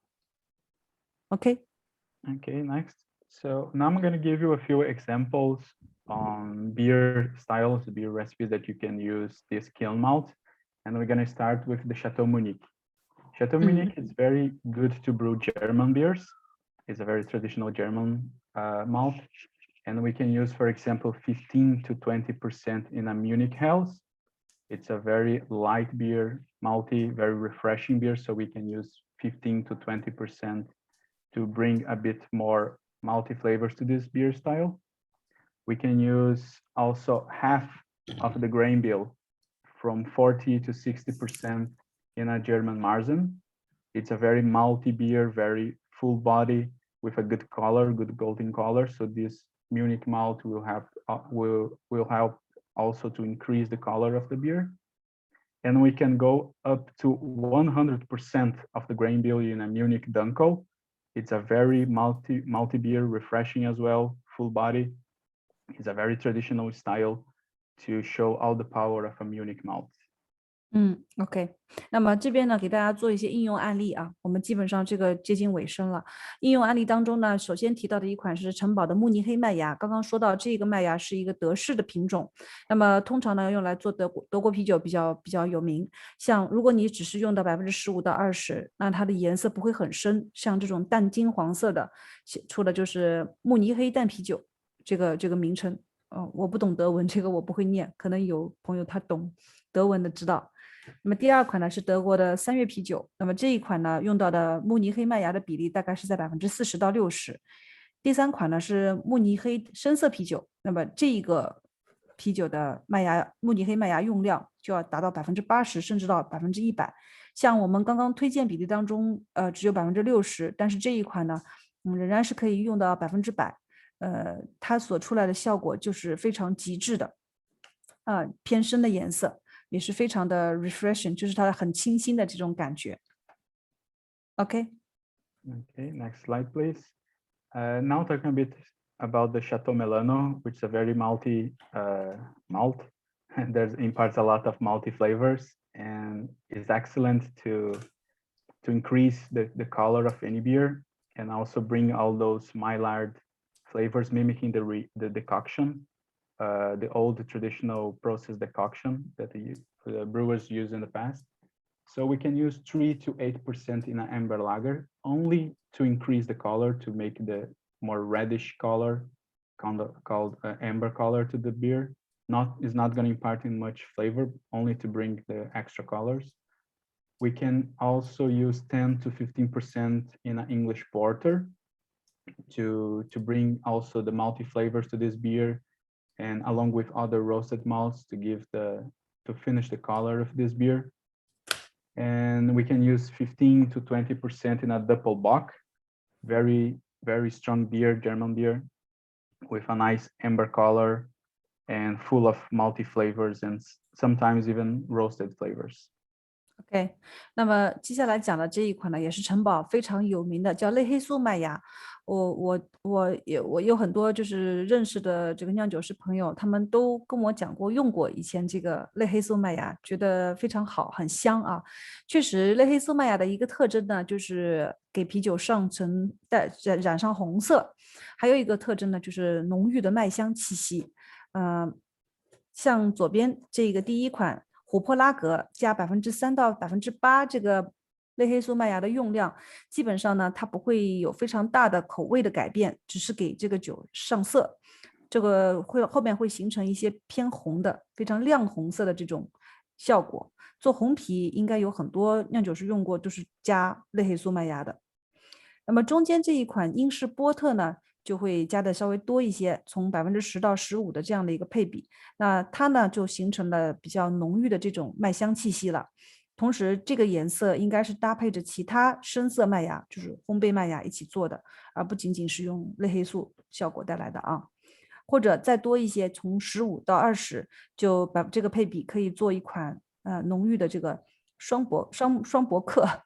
这个酒呢就是浓浓的麦香气息，并且颜色呢是非常红的，这可能看上去从图片上看上去跟第一款差别不大啊，但是效果可能这个图片上跟实际实物的效果会有一些差异。OK。 Okay, so finally, the last quick example I'm going to give, it's about the Chateau Abbey. It's a very traditional Belgian malt, incredible malt. We can use up to 10% in a Belgian triple to bring it some extra maltiness to this beer style, which is very alcoholic. It's about 6 to 8% alcohol at least. We also can use 10 to 20% in a Belgian quadruple. It's even more alcoholic than the triple, quite dangerous beer, very malty beer. And we can use the Chateau Abbey to increase the maltiness of this beer, along with some other maybe caramel and roasted malts, very important in the grain bill of this beer. And we also can use 5 to 15% of Chateau Abbey, the Belgium malt, in an English brown ale. And why not? It's not very traditional, but I quite like in an English brown ale to bring the extra maltiness and this particular flavor from this malt into this English style. OK， 那么接下来讲的第3款烘干麦芽呢，就是应用案例呢，就是讲到的修道院麦芽阿贝。那么这个阿贝的这个麦芽呢，我们讲3款酒啊，一款呢是比利时3料，那么和比利时4料，这前2款我可以一起讲，就它们的特点都是比较酒精度比较高，大概要达到8%左右，将近8%的酒精度。然后呢，这个前面的用料大概在10%或是10%到20%这样子啊。中间这一款应该是还搭配着其他的，比利时4料这一款还搭配着其他的，比如焦糖麦芽以及烘焙麦芽一起形成的颜色和这个泡沫。那么第3款，图片上的第3款这个英式棕色呢，它的使用比例范围和浮动范围比较大，5到15都可以。那么这一款呢，主要是用修道院麦芽来增香的，增加麦芽香气的，因为它烘过以后的麦芽香味都会比较浓郁一些。OK。 Okay, thank you. So that was it for the quick tips on different beer styles that we can use kiln malts. And now I'm going to share a full recipe of a very traditional beer that we can also use kiln malts to brew, which is the Belgian Double. This beer style is originated from Belgium in the Belgian monasteries in the Middle Ages. And the ingredients, the traditional ingredients that we can use to brew this beer style, it's a very complex grain bill with the base malt and a lot of specialty malts, especially kiln, caramel, and roasted malts, to give a very malty character to this beer. We also can use noble hops. It's not a very hoppy beer, but we use noble hops, noble European hops like Saaz, Centurion, for example, to bitter this beer. And we obviously use a Belgian yeast strain to give all the Belgian character, the fermentation character of these yeast strains, and produce a lot of esters and phenolic flavors. And the beer profile of this beer, it's very complex. It's a rich beer, very malty, very full of flavors from both malt and also yeast. It's not very bitter. The bitterness is only to balance the maltiness of this beer. High alcohol. It's a very alcoholic beer, quite Belgian, and yeah, it's a very refreshing beer. OK， 那么刚刚前面给大家讲的是一些大致的介绍，就是应用在几款啤酒当中。那么接下来讲的这个比利时双料呢，就会详细的来说一下它的特征以及它的配方，在后一页有，刚好不小心翻到了啊。那么这个比利时双料呢，最初是中世纪的一个修道院啤酒。那么细节呢，在这边也已经讲了。它强调的呢，就是它一般会搭配比较贵气一点的酒花，比如说像萨兹啊什么。然后呢，同时选用比利时的酵母菌株，同时这个目的呢是为了产生一些比利时风味的那种高基醇以及酯类还有酚类的化合物，形成非常浓郁的复杂的这种丰富的香气。特征呢就是麦芽香气以外呢，还夹杂着一些焦糖、烤面包的香味，同时还有一些水果的脂香气。大家可以直接看一下，我就不再一句一句细读了。OK。Okay, can go next. So this is the recipe. I'm not gonna go into details in the recipe. And I just like to point out the 2 kiln malts that we're using in this recipe, which is the Chateau Abbey and Chateau Melano. Those are the kiln malts that we've been talking about in this morning. And yeah, so very interesting recipe. You can find on our website or even ask for us. We can send you this recipe and many others. And if you brew it, please send your comments. OK， 那么这个呢，就这张是完整的配方啊。那么在这个麦芽配比当中，因为我这边没有把中文加上去，大家应该能看得清楚吧？第2款是修道院麦芽，第3款是类黑素麦芽。这个就是就我们今天讲到的烘干麦芽比例，大概在这一款配方当中用到了20%加10%是30%。对吧？除此以外呢，皮尔森麦芽用了60%作为基麦，还用了一部分的焦糖系列来调色和增加这个粘稠度。如果这个里面呢细节都有糖化的工艺啊，以及一些小的 tips 这种，大家可以参考。如果你们感兴趣呢，可以自己去尝试酿造。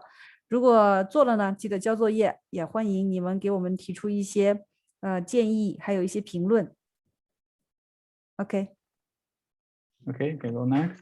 So thank you very much. That was it for our presentation. Thank you for staying with us all this morning. And OK， 那么这个我们今天的讲解呢就到这边。那么接下来呢，我想感谢大家在那么长时间的收听。那么我接下来给大家放一段我们的视频，讲的就是比利时我们一个酿酒师去现场采访的到南非，应该是南非吧？对，南非一个酒厂新开的酒厂做的一个采访以及记录。那么感兴趣的呢，你们可以看一下。我来播放一下啊，我不知道你们能不能听到他的声音。Now I will share my screen for the video. I'm not sure if you can hear the voice of this video. Let me try. Can you hear it? I cannot. Can you see the screen? I see the screen, but I cannot hear anything. There's no audio. No voice? Yeah, same for me. No sound. No sound, yeah. Okay. Yeah. Yes. Maybe increase. Yeah, it's very low. Maybe if you turn up a bit more. Time to experiment and have some brewing fun right now. First up, let's look at the beer staples of this little town to try and understand how we need to approach the design of the first beer. So let's say you open a new brewery and you really want to be successful. And that the town around you is kind of used to more drinking the mass-produced lagers, which unfortunately everyone is. How do you acquaint the population around the new brewery with the right kind of beer? So the thing regarding these lagers, and the reason they've actually become so popular, is two factors really. And the one is the cost, and the other one is drinkability. And drinkability is actually one of those highest factors regarding why people consume mass market lagers in the first place. So how can we, as brewmasters, craft brewmasters, It's lagging a lot. that gives us the upper hand? Well, that's actually not too difficult. You see, we already have the upper hand as we can use high quality malt. And the first two recipes, we're actually only going to rely on the high quality malt as the canvas for everything else that we are going to be putting into the beer. We're going to start off brewing a cream ale, which is pretty much quite similar to a mass market lager.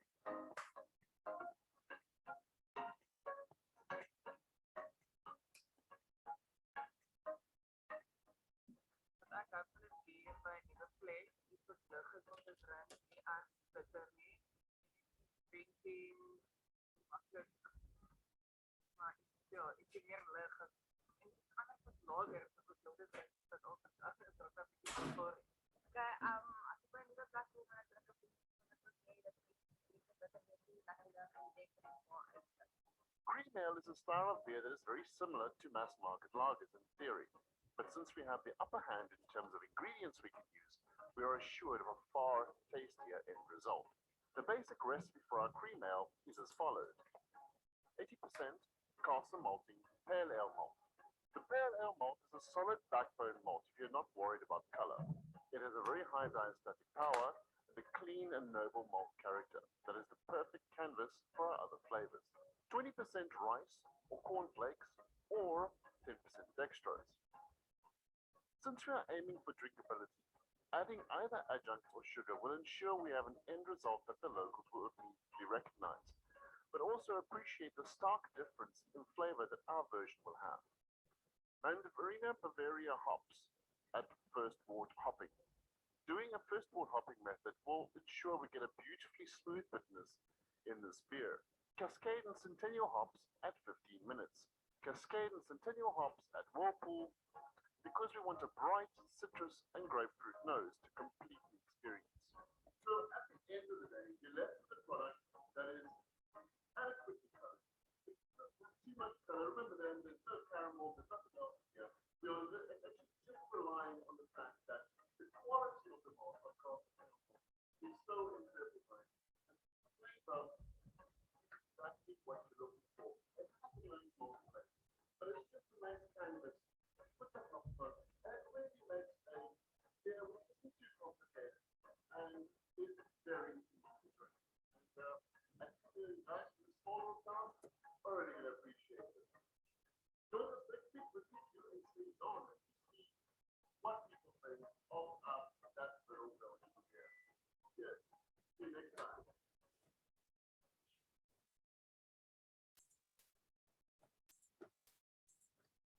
好，这个小的视频给大家播放完了。那么，我们呢，现在屏幕上我给大家打了一个二维码。如果说你们想要了解更多我们的信息，包括是像这种相关的视频，因为我们除了这种酿造的视频以外，还会分享一些，以后还会有，我这边有很多啊，类似于各种酒的酿造配方的，以及它一些现场的应用技巧的、问题解决的等等。这种视频呢，我们加上字幕以后，都会一个一个给大家推出来。